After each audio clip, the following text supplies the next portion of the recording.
नाफेडच्या ऑनलाईन पोर्टलमध्ये तांत्रिक बिघाड झाल्यामुळे अंजनगाव सुरजी खरेदी केंद्रावर हरभरा खरेदी प्रक्रिया अचानक थांबवण्यात आली। यामुळे मोजणी झालेला माल पुन्हा घरी नेण्याची वेळ आल्याने शेतकऱ्यांनी तीव्र संताप व्यक्त केला आहे। 8 मे रोजी मोजणीसाठी बोलावलेल्या शेतकऱ्यांचा माल बारदानात भरून पावत्या दिल्यानंतर अचानक खरेदी थांबवण्यात आली। यापूर्वी 24 एप्रिल रोजीही असाच प्रकार घडला होता। 2 वेळा झालेला वाहतूक खर्च आणि मजुरी यामुळे शेतकऱ्यांचे मोठे आर्थिक नुकसान झाले आहे। त्या दिवशी 24 तारखेला ट्रॉली आणली होती, त्या दिवशी वापस नेली आणि आज अजून आणली। 5000 रुपये भाडं गेलं आजचं, त्या दिवसचं 5000 गेलं। हे म्हणतात आता 3 वाजेपर्यंत सकाळी 8 वाजतापासून लाईनीत थांबलो आम्ही आणि आता म्हणतात हे की बा वापस नाही, बंद झालं। माल मोडला का? नाही, ट्रॉली उभी आहे।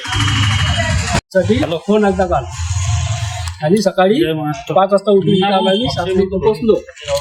7 वाजता इथं पोहोचल्यानंतर माफ झालं, माझी पावती नंतर म्हणतात ठीक आहे पोर्ट बंद पडलं। आता माल काय करू आम्ही? आज आम्ही सकाळपासून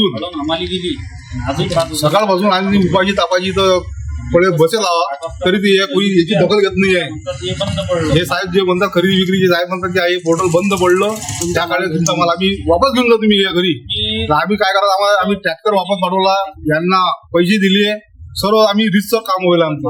हे पावती माझ्याजवळ हजर आहे। म्हणजे त्याचं मोजमाप झालं काय? मोजमाप झालं, पोते त्याचा माल पडेल आहे आता त्यांच्या बारदानात माल पडेल आहे। तर ते म्हणतात की तुमचा माल तुम्ही वापस घेऊन जा। आम्ही ते काय करा ते वापस न्यावं की काय आम्ही ठरवलं वापस घ्या। आम्ही 23 क्विंटल हरभरा मोडला गेला आणि बाकी ट्रॅक्टर मध्ये उर्वरित मोठ्या दर आलेला आहे। काहून ते मोडला नाही? ते पोर्टल बंद पडलं म्हणत बाबा, अर्धा मोजला आणि अर्धा राहिला। 23 क्विंटल मोडला, बाकी ट्रॅक्टरात मोठ्या दर आला, ते पोर्टल बंद पडलं। आता ते मदत नाही का? आता ते म्हणतात की हा माल परत न्यायला लागते। तुमचं काय म्हणणं आहे? आता परत पोर्टल झालं तुम्ही ते आमचा त्यांच्या बारदाण्यात मोडला गेला ना माल, अर्धा माल मोडलेला गेला ना? हो, अर्धा माल मोडला गेला। बाकी उर्वरित ट्रॅक्टर उभाच आहे, ट्रॅक्टर भाड्याने आणलेला आहे। एका वाहनातला माल मोडला गेला। हे काय म्हणतात अधिकारी की पोर्टल बंद पडलं म्हणतात ते। त्यांना हे म्हटलं की हा तुम्ही माल तुम्ही जमा ठेवून द्या तुमच्या याच्यात, आम्ही घेत नाही तुमचा माल, तुम्ही व्यवहारात काय न्या की रुपये करा, आम्ही